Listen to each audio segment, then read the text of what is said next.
in the house with my wife, and I just couldn't take it anymore. And I got in the car and I went to drive up to a bridge and jump off. It's funny. I have three kids, and the thing that stopped me from jumping was it's so random. It was a LinkedIn email.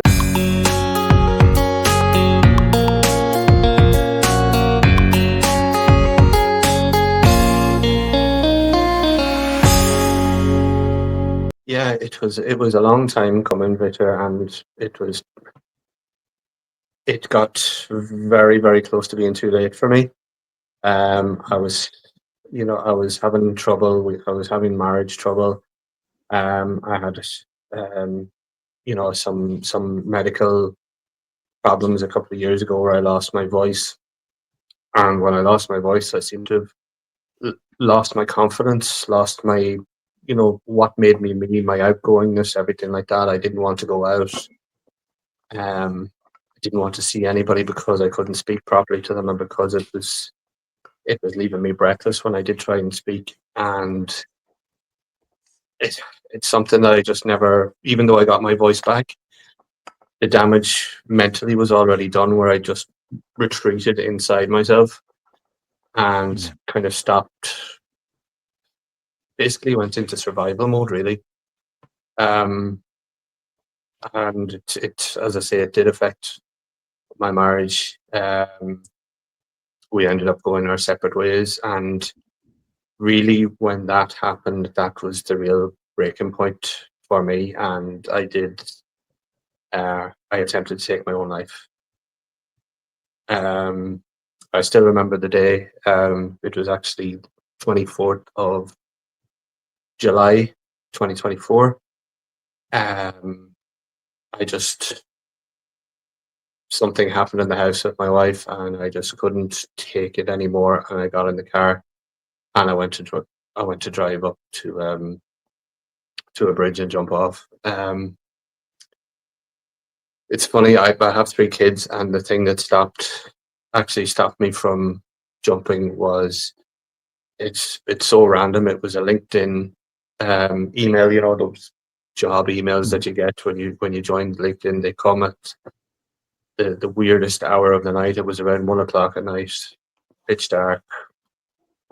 I wasn't even paying attention to the road. I was just driving, and I'm nearly at the bridge, and this email popped up, and my daughter's actually my screensaver on my phone, and it was that just snapped me back out of it, out of that trance, or out of that autopilot, whatever I was feeling at that point in time. And I just drove the car back to the house, and I was lucky I had therapy the next day, and spoke to my therapist about it. And it was at that point when we realized that, there was a serious problem.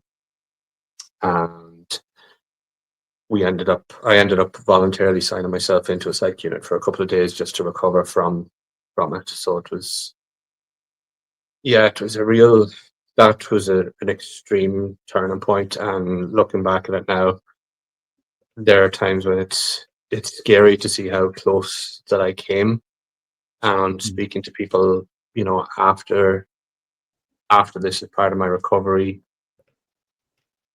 you only realize how much your actions would would affect those close to you or around you when you start talking about it after the fact. When you nearly do it, not when you, obviously when you succeed, you can't tell anybody, but when you get that close, um, yeah, it's so hindsight. It was definitely 2020 for me when I realized, I suppose, how cared I was by my family, my friends, my kids. Obviously, they don't know. When the time is right and they're older, maybe I will tell them. Or if it comes to it, that through, hopefully, my advocacy for mental health, that if that they learn about this, they learn that this what happened to their dad, and he came back from it, and he became a stronger person because of it. Did you ever go back to that bridge? I haven't yet, and I don't mean this to sound wrong, but I will, but not for that reason. I'll go back to learn to really take in that moment and see how much how much I had potentially was going to give up, and how I suppose how silly that decision was at the time. But sometimes when you're in that kind of position, you're not thinking straight at all, and I think it's a big problem when people go down so far in their mental health. When you feel so hopeless, so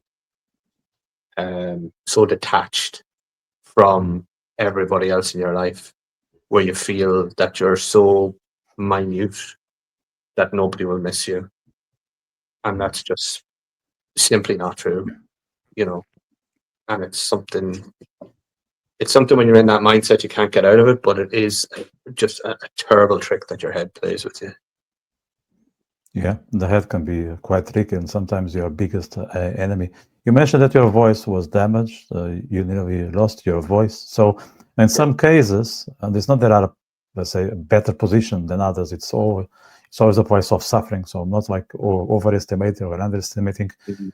you or the others. But there are people who don't have clear signs. So, let's say their suffering is silent. And in your case, because you couldn't speak properly, I'm sure someone noticed. Did some people approach you and ask you if something was wrong? Oh yeah, it was like I suppose with my work and everything, they were aware. I went to occupational health, and they were helping me through work, and I did have to take a long time to recover. And when I went back to work, I wouldn't be allowed. I suppose I wasn't. My meetings were reduced. I used kind of when we were meeting through MS Teams or WebEx. It was me mostly using chat function more than speech.